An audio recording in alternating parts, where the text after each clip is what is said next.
അൽഹംദുലില്ലാഹി റബ്ബിൽ ആലമീൻ. ഒരു അൽ എന്ന പദമുണ്ട്, ഹംദു എന്ന പദമുണ്ട്, ലില്ലാഹ് എന്ന കേൾക്കൂല, അൽ ഹംദു ആയിരിക്കും. അൽ ഹംദു ആയിപ്പോ ഹാ ആകും. നമ്മൾ ബിസ്മില്ലാഹി പറഞ്ഞെടുത്ത ഹാ ഉണ്ടല്ലോ, അതായിപ്പോ കേട്ടാൽ മനസ്സിലാവൂല. നമ്മൾ കേട്ടാൽ കേട്ടു എന്നല്ലാതെ അത് പറയാൻ കിട്ടൂല. അപ്പൊ എന്ത് ചെയ്യണം? കൂടെ പറയണം അൽ ഹ. പറഞ്ഞോ അൽ ഹ. ഇനി അതിനുശേഷം മീം.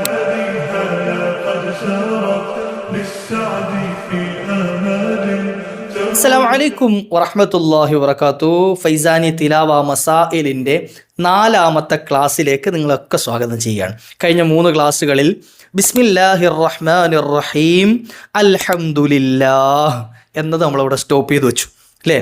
1.5 ആയത്ത്. കഴിഞ്ഞ ക്ലാസ്സുകൾ ഇൻഷാ അല്ലാഹ് കേൾക്കാത്തവരുണ്ടെങ്കിൽ ഒന്ന് കേൾക്കുക. കാരണം എങ്ങനെയാണ് ഫാത്തിഹ ഓതേണ്ടത് എന്നുള്ള ഹ്രസ്വമായ രൂപം നമുക്കൊക്കെ പഠിക്കാൻ പറ്റുന്ന രൂപത്തിൽ ഇൻഷാ അല്ലാഹ് കഴിഞ്ഞ ക്ലാസ്സുകൾ വളരെ ചുരുങ്ങിയ സമയം ഉണ്ടാവുള്ളൂ ക്ലാസ്. ഇൻഷാ അല്ലാഹ് ഇന്നത്തെ ദിവസം അത് തന്നെ ഉണ്ടാവുള്ളൂ. ഇന്നത്തെ ദിവസം നമ്മൾ 2ാമത്തെ ആയത്താണ് പറയുന്നത്. ഏത്? അൽഹംദുലില്ലാഹി റബ്ബിൽ ആലമീൻ. ഈ ആയത്തിൻ്റെ അൽഹംദുലില്ലാഹ് എന്നത് നമ്മൾ കഴിഞ്ഞ ക്ലാസ്സിൽ പറഞ്ഞു.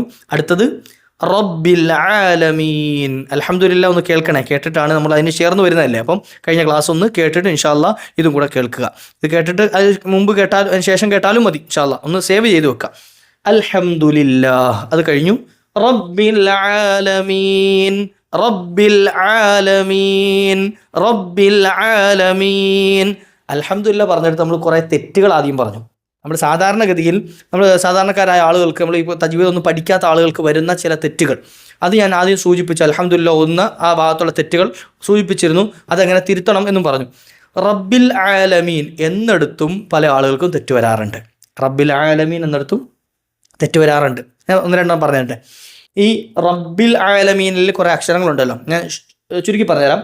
റ, ബ, അതുപോലെ ആ, അൽ കേട്ടോ. അൽ റബ്ബിൽ എന്നുള്ളിടത്ത് അൽ, അതുപോലെ ഐന്, അതിനുശേഷം ഒരു അലിഫുണ്ട്, ലാം, അതിനുശേഷം മീമുണ്ട്, യാ ഉണ്ട്, നൂനുണ്ട്. അപ്പോൾ റബ്ബിൽ ആലമീൻ മൊത്തത്തിൽ പറഞ്ഞാൽ ഈ റബ്ബ് എന്നുള്ള പദത്തിൽ റാ കഴിഞ്ഞ് 2 ബായുണ്ട് യഥാർത്ഥത്തിൽ, ബ് എന്നാണ് യഥാർത്ഥത്തിൽ. അപ്പോൾ ഞാൻ ശ്രദ്ധ കൊടുത്തപ്പോൾ എന്താക്കി? റബ്ബ് എന്ന ഒറ്റ വാക്കായിട്ട് ഒറ്റ അക്ഷരമാക്കിയതാണ്. അപ്പം അങ്ങനെ ഈ അക്ഷരങ്ങളെല്ലാം കൂടെ ചേർന്ന് വായിക്കുമ്പോൾ പല ആളുകളും ഇതിനകത്ത് ചില അക്ഷരങ്ങളൊക്കെ അങ്ങോട്ട് മാറ്റിക്കളയും. അത് ഓതലിൽ മാറ്റും. നമ്മുടെയൊക്കെ ചിലപ്പോൾ മാറിപ്പോവും. ശ്രദ്ധിച്ചോളി. എങ്ങനെ? റബ്ബിൽ ആലമീൻ എന്ന് പറയേണ്ടടുത്ത് ചില ആളുകൾ പറയുന്ന വാക്ക് ഇങ്ങനെ റബ്ബിൽ ആലമീൻ എന്നാവും. നമ്മൾ പലപ്പോഴും പറയാം റബ്ബുൽ ആലമീനായ തമ്പുരാനെ എന്നല്ലേ പറയൽ. റബ്ബുൽ ആലമീൻ യഥാർത്ഥത്തിൽ ആ റബ്ബുൽ ഐനാണ്. അവിടെ ഐനെന്ന അക്ഷരം മാറിയിട്ട് ലായ അയക്കണം. റബ്ബുൽ ആലമീൻ തെറ്റാണ്. റബ്ബിൽ ആലമീനാണ് യഥാർത്ഥത്തിൽ. റബ്ബിൽ ആലമീൻ യഥാർത്ഥത്തിൽ അവിടെ തെറ്റുന്നത് ആ ഐന് മാത്രമാണ്.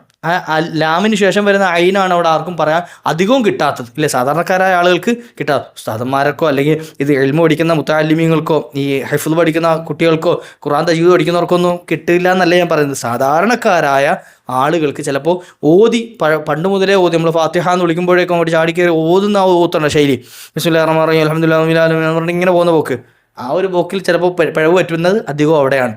റബ്ബിൽ ആലമീൻ അവിടെ ഒന്ന് ശരിയാക്കിയാലോ നമുക്ക് ഇൻഷാ അല്ലാഹ് ഇന്നത്തെ ക്ലാസ്സിൽ. എങ്ങനെയാണ്? 2 വാക്കുകളുണ്ട് അതിനകത്ത്. മൊത്തത്തിൽ പറഞ്ഞാൽ റബ്ബ് എന്ന വാക്കും അൽ ആലമീൻ എന്ന വാക്കും ഇല്ലേ? നിങ്ങൾ കാണുന്നില്ലേ? റബ്ബ് അൽ ആലമീൻ. ആദ്യത്തെ പദം ഏതാ? റബ്ബ്. റബ്ബ് എന്ന് പറഞ്ഞാൽ ആരാ? അല്ലാഹു. അല്ലാഹു റബ്ബ് എന്ന് വെച്ചാൽ പരിപാലകൻ. അൽഹംദുലില്ലാഹി റബ്ബിൽ ആലമീൻ ടോട്ടൽ അർത്ഥം അങ്ങനെയാണല്ലോ, സർവ്വലോകങ്ങളെയും പരിപാലിക്കുന്നവനായ യജമാനനായ റബ്ബ്. ആ റബ്ബിനാകുന്നു സർവസ്തുതി, അള്ളാഹുവിനാകുന്നു സർവസ്തുതി. അപ്പോൾ റബ്ബ് എന്ന പദം റാ എന്ന ഉച്ചാരണം, റാ അത് വരണം. റാ എവിടെ ഉച്ചരിക്കേണ്ടതെന്ന് അറിയോ? നിങ്ങൾ കാണുന്നുണ്ടാവും റാ ഉച്ചരിക്കേണ്ടത്. അതായത് നമ്മൾ നേരത്തെ കഴിഞ്ഞ ക്ലാസ്സിൽ ദാല് പറയേണ്ടത് പറഞ്ഞു. ദാൽ എവിടെ നിന്ന് വരണം? ആ ദാൽ ഉച്ചരിക്കുന്നതിൻ്റെ തൊട്ട് മുകളിലായിട്ടാണ് റാഇൻ്റെ മഖ്റജ് വരുന്നത്. ദാല് പറയുന്ന അതേ സ്ഥലത്തിൻ്റെ തൊട്ടല്പം മുകളിലായിട്ട് നമ്മുടെ നാവെത്തണം. നാവെത്തുമ്പോൾ റാ ഉച്ചാരണം വരും. റാ നമ്മൾ സാധാരണ മലയാളത്തിൽ പറയുന്ന പോലെ തറ, പറ, ഈ ഒരു റായല്ല, അത് സാധാരണ റാ ഇല്ലേ? നമ്മൾ മലയാളത്തിൽ പറയുന്ന റാ ഉണ്ടല്ലോ, യാ രാല ഭാഷ സഹാള റാ എന്നൊക്കെ പറയുന്ന ആ റാ അല്ല, മറിച്ച് അറബി ഭാഷയാകുമ്പോൾ ഒരു അല്പം ഘനം ഉള്ള അക്ഷരമാണ് റാ എന്നുള്ളത്. ഒരല്പം ഒരു മുഴക്കം ആ റാ എന്ന അക്ഷരത്തിനുണ്ട്. അതിന് ഈ അക്ഷരങ്ങളുടെ വിശേഷണങ്ങളൊക്കെ പറയുന്നിടത്ത് വ്യക്തമായി പറഞ്ഞു. ആ ക്ലാസ്സിൽ എല്ലാം കൂടെ വിശദീകരിച്ച് പറയൂല എന്ന്. നമ്മുടെ സാധാരണക്കാർക്ക് ചിലപ്പോൾ എല്ലാവർക്കും ഉൾക്കൊള്ളാൻ കഴിഞ്ഞു വരില്ല. അപ്പം അവിടെ പറയുമ്പോൾ എന്ത് ചെയ്യുക? അല്പം ഒരു മുഴക്കത്തോടു കൂടി പറഞ്ഞാൽ ശ്രദ്ധിച്ചാൽ മതി ഇൻഷാ അല്ലാഹ്. റബ്ബ് റബ്ബ് റബ്ബ് എന്ത് ചെയ്യാം, ബാ പിന്നെ എല്ലാവർക്കും കഴിഞ്ഞ ക്ലാസ്സിൽ ബിസ്മി പറഞ്ഞപ്പോൾ ഞാൻ പറഞ്ഞിട്ടുണ്ട്. അതുകൊണ്ട് എന്ത് ചെയ്യാം, റബ്ബ് ബാ ഉച്ചരിക്കേണ്ട 2 ചുണ്ടിൻ്റെ ആ നനഞ്ഞ ഭാഗങ്ങൾ ചേർന്നിട്ടാണ് എന്ന് പറഞ്ഞിട്ടുണ്ട് അല്ലേ. റബ്ബിൽ, പിന്നെ അതിന് ശേഷം ഒരു അല്ലുണ്ട്, റബ്ബിൽ ഇൽ അൽ അൽ, അത് കേൾക്കണം. റബ്ബിൽ അതിനുശേഷമുള്ള അക്ഷരമാണ് ഇവിടെ തെറ്റുന്നത്. ഐൻ, റബ്ബിൽ ഐൻ, അത് കേൾക്കണം. ഐൻ, ഐന് വരേണ്ട എവിടെ നിന്ന് അറിയും? എവിടെ നിന്നാണ് ഐന് വരേണ്ടത്? ഞാൻ പറഞ്ഞു, ഹാ ഉച്ചരിക്കേണ്ട സ്ഥലം പറഞ്ഞിരുന്നു. 2 തൊണ്ടയുടെ മധ്യഭാഗത്ത് നിന്നാണ് ഹാ വരേണ്ടത്.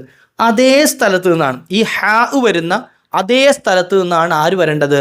ഐനും വരേണ്ടത്. ഐൻ, ഈ തൊണ്ടയുടെ മധ്യം, ഇവിടെ നിന്നാണ് ഐൻ വരേണ്ടത്. അപ്പോൾ ഇനി ഐൻ വരുന്നില്ലെങ്കിൽ അവിടെ നിന്ന് ജസ്റ്റ് ഒന്ന് പ്രസ് ചെയ്താൽ മതി. നമ്മൾ ഐൻ പറയുമ്പോൾ ആ തൊണ്ടയുടെ മധ്യഭാഗത്തൊന്നും എന്ത് ചെയ്യുക, ഒന്ന് ജസ്റ്റ് കൈകൊണ്ട് അധികം പിടിച്ച് പ്രസ് ചെയ്തിട്ട് റൂഹ് പോയിട്ട് എന്നെ കുറ്റം പറയരുത്. ഒരല്പം ചെറിയൊരു കുത്തൽ. എന്ത് ചെയ്യാം, ആലമീൻ ആലമീൻ ആലമീൻ. നമുക്കറിയാൻ പറ്റും, അവിടെ നമ്മൾക്ക് ടച്ച് ചെയ്യുന്നത് അറിയാൻ സാധിക്കും കേട്ടോ. അധികം പിടിച്ച് പ്രസ് ചെയ്ത് കേട്ടോ. കുട്ടികളൊക്കെ പഠിപ്പിക്കുമ്പോൾ ഇനി ഉമ്മ പിടിച്ചെടുത്തിട്ട് കഴുത്തിന് പിടിച്ച് ഞെക്കിയിട്ട് അയിൻ പറയടി എന്ന് പറഞ്ഞാൽ ചിലപ്പോൾ ആലമീൻ പറഞ്ഞു കഴിയുമ്പോഴത്തേക്ക് ആലം വിട്ട് പോയിട്ടുണ്ടാകും കുട്ടികൾ. അപ്പോൾ അതുകൊണ്ട് എന്ത് ചെയ്യരുത്, അധികം അതിനകത്തിട്ട് പ്രസ് ചെയ്യരുത്. ഒരു ചെറിയ പ്രസ്, ആലമീൻ, അത്ര മതി. അത് ഉച്ചരിക്കണം. അവിടെ റബ്ബിൽ ഇനി പറയരുത്. ഇനി മുതൽ റബ്ബിൽ ആലമീൻ പറയരുത്. അത് ഒഴിവാക്കി നമ്മുടെ ഡിക്ഷണറിയിൽ നിന്ന് ക്യാൻസൽ ചെയ്യുക, ഡിലീറ്റ് ചെയ്യുക കേട്ടോ. റബ്ബിൽ ആലമീൻ പറഞ്ഞു പഠിക്കുക. ഇത്രയും വയസ്സായാലും ഉസ്താദേ ഞാൻ ഇനി എങ്ങനെ ഈ ആലമീൻ പഠിക്കുക പറയാം? ഒരു ബേജാറും വേണ്ട. ഇതുപോലെ ഇരുന്ന് എന്ത് ചെയ്യുക, ഒന്ന് പറഞ്ഞു നോക്കാം. റബ്ബിൽ ആലമീൻ. ഇത് ശരിയായിട്ടില്ലല്ലോ എൻ്റെ ഉമ്മ, എൻ്റെ പ്രിയപ്പെട്ട ഉപ്പ, നമ്മളെന്ത് ചെയ്യും, നമ്മൾ ഓതുന്ന ഫാത്തിഹ തെറ്റായിപ്പോവും. അപ്പോൾ അതുകൊണ്ട് നമ്മുടെ അമലുകൾ നഷ്ടപ്പെട്ടു പോകാൻ പാടില്ലല്ലോ. അപ്പോൾ ഇതെന്ത് ചെയ്യുക, ഇത് ശ്രദ്ധിക്കുക. പിന്നെ അതുപോലെ തന്നെ ആലമീൻ നിർത്തുമ്പോൾ നമ്മൾ റഹീം നിർത്തിയതുപോലെ തന്നെ ആലമീൻ അവസാനം ഇൻ കേൾക്കണം. അവസാനം ഇൻ കേൾക്കണം. നമ്മൾ റഹീം പറഞ്ഞപ്പോൾ മീം അവസാനം കേൾക്കണം എന്ന് പറഞ്ഞിരുന്നു. അതുപോലെ തന്നെ അവസാനം എന്ത് ചെയ്യണം, ആ നൂന് കേൾക്കണം. ആലമീൻ കേൾക്കണം കേട്ടോ ഇൻഷാ അല്ലാഹ്. അപ്പം അൽഹംദുലില്ലാഹി റബ്ബിൽ ആലമീൻ ഒന്ന് ഓതി നോക്കൂലേ ഇൻഷാ അല്ലാഹ്. ഇത് ഓതി നോക്കൽ മാത്രമല്ല ഇൻഷാ അല്ലാഹ്, ഇത് ഓതിയിട്ട് എനിക്കൊന്ന് നിങ്ങൾ വോയിസ് അയച്ചു തരണം. എൻ്റെ നമ്പർ കൊടുത്തിട്ടുണ്ട് ഇതിനകത്ത്, വാട്സപ്പ് നമ്പറാണ്. ഒന്ന് ഓതിയിട്ട് ഉസ്താദേ ഇത് ശരിയാണോ ഒന്ന് കേട്ട് നോക്കുമോ, ഞാൻ ഓതുന്നത് ശരിയാണോ നോക്കി ഇൻഷാ അല്ലാഹ് ഞാൻ പറഞ്ഞു തരും ഇൻഷാ അല്ലാഹ് കേട്ടോ. അപ്പോൾ ചിലപ്പോൾ നിങ്ങൾ മെസ്സേജ് അയക്കുന്ന ഉടനെ റിപ്ലൈ തന്നില്ലെന്ന് വരും. കാരണം ചിലപ്പോൾ സമയം കിട്ടിയില്ല. സമയം എന്തായാലും നിങ്ങൾ അയച്ച മെസ്സേജിന് ഇൻഷാ അല്ലാഹ് കേട്ടിട്ട് റിപ്ലൈ തരും. അല്ലാഹു തൗഫീഖ് നൽകട്ടെ ഇൻഷാ അല്ലാഹ്. പറഞ്ഞു തരാനും കേൾക്കാനും ഒക്കെ ഓതാനും ഒക്കെ നമുക്ക് തൗഫീഖ് നൽകട്ടെ. അപ്പോൾ ഈ 2 ആയത്തുകൾ ഏതൊക്കെ? ബിസ്മില്ലാഹിർ റഹ്മാനിർ റഹീം അൽഹംദുലില്ലാഹി റബ്ബിൽ ആലമീൻ കേട്ടോ ഇൻഷാ അല്ലാഹ്. അല്ലാഹു തൗഫീഖ് നൽകട്ടെ. പഠിക്കൂലേ?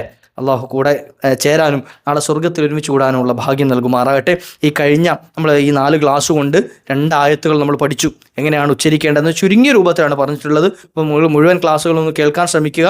ഇതുവരെ കേൾക്കാത്ത മറ്റ് ക്ലാസ്സുകളൊന്നും കേട്ടില്ല, ഒന്ന് കേട്ടു വെക്കുക ഇൻഷാ അല്ലാഹ്. ബാക്കിയുള്ള ക്ലാസ്സുകൾ കേൾക്കുമ്പോഴും നമുക്ക് എന്ത് ചെയ്യാം, അതിന് കേൾക്കാൻ ബാക്കിയൊന്നും ഇല്ലല്ലോ എന്നുള്ളൊരു ഒരു ഉറപ്പ്, ഒരു വിശ്വാസം നമുക്കുണ്ടാവും. അതുപോലെ തന്നെ നമ്മുടെ ഖുർആൻ ക്ലാസ്സാണ് മറ്റുള്ളവരിലേക്ക് ഒന്ന് എത്തിച്ചു കൊടുക്കാൻ ശ്രമിക്കുക. കാരണം ആരെങ്കിലും ഒരാൾ നമ്മൾ കൊടുക്കുന്നതുകൊണ്ട് അവർ ഖുർആൻ പഠിച്ചാൽ അതിൻ്റെ ഗുണം കൂടെ നമുക്ക് കിട്ടും ഇൻഷാ അല്ലാഹ്. നമ്മുടെ ചാനൽ ഒന്ന് സബ്സ്ക്രൈബ് ചെയ്ത് വെക്കുക ഇൻഷാ അല്ലാഹ്. ഇനി അടുത്ത് അപ്ലോഡ് ചെയ്യുന്ന ക്ലാസ് നിങ്ങൾക്ക് പെട്ടെന്ന് ലഭിക്കാനൊക്കെ അത് ഉപകാരപ്പെടും.